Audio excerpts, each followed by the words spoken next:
Hello, clever people, and welcome to my review for Where Did You Go, Bernadette? So Where Did You Go, Bernadette is a film based off of a novel, and it is directed by Richard Linklater, one of my favorite directors of all time. He has made films such as the Before trilogy and Boyhood.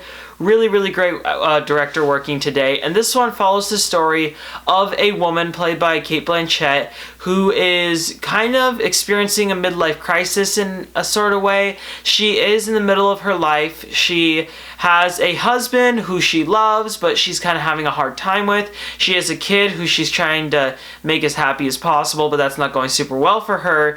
And as her life is kind of crumbling, she starts getting overwhelmed with this trip to Antarctica that she has promised her daughter. Now that is the premise for this movie that I will tell you, because what this movie advertised in its trailers is very different. This movie was advertised as a tale of the lead character going somewhere and it being about their journey going there, and it is not about that at all. This was unfortunately a very mismarketed movie, and I think that's the reason that the critical reception hasn't been great, because it has about, last time I checked, 41% on Rotten Tomatoes. It's still probably around there, and I think a big part of that is that the trailers didn't advertise this movie well, and you probably went in expecting something that you didn't end up getting. However, I went into Where Did You Go, Bernadette with not a whole lot of expectations. Reviews weren't great, but I was still just hoping for maybe a lighthearted, cute Richard Linklater movie,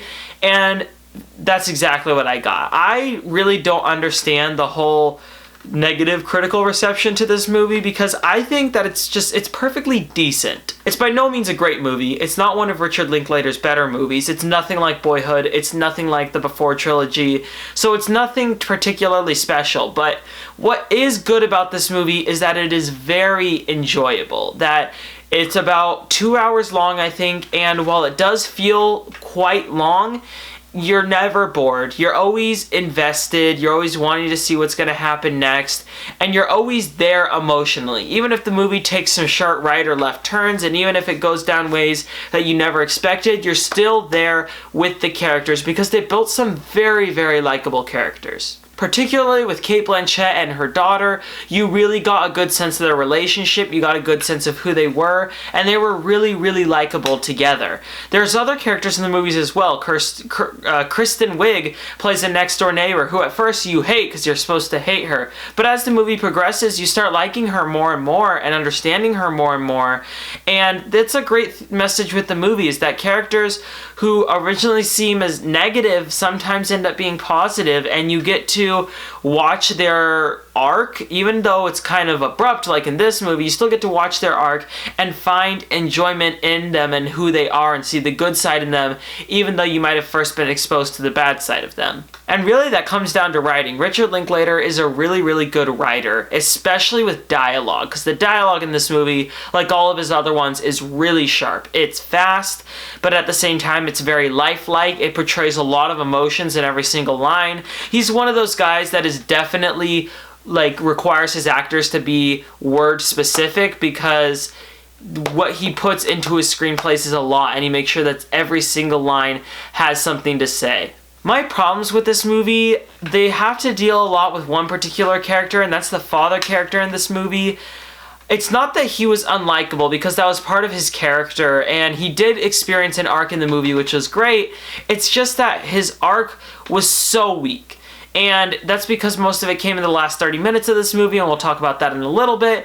But his arc was pretty weak, and it made me quite upset that they didn't try to represent him in a more emotional way, because he seemed very one-dimensional and very emotionless throughout the entire movie. And honestly, I think his story is a bit more interesting than Bernadette's. I think that maybe that this movie was set from his perspective, and it was him seeing what was happening to his family life, being too caught up with work to try to do anything about it. I think that that would have made for a much more interesting movie.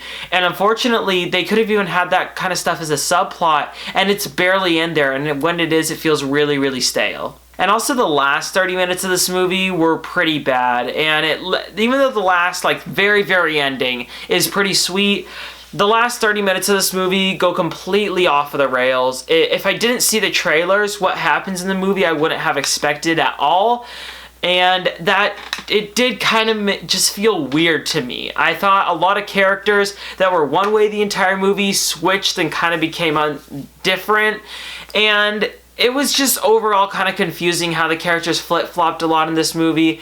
And also the message at the end of the movie wasn't as clear or as powerful as I was hoping, but still, despite all the problems with this movie, it's definitely a very problematic movie. It's still really sweet, and it was still really entertaining, and I'm glad I saw it. I think that this movie is getting too much of a bad rap. I think that it's still a pretty decent movie. It's not one of Linklater's best, but it's entertaining, and I would still recommend going out and seeing it.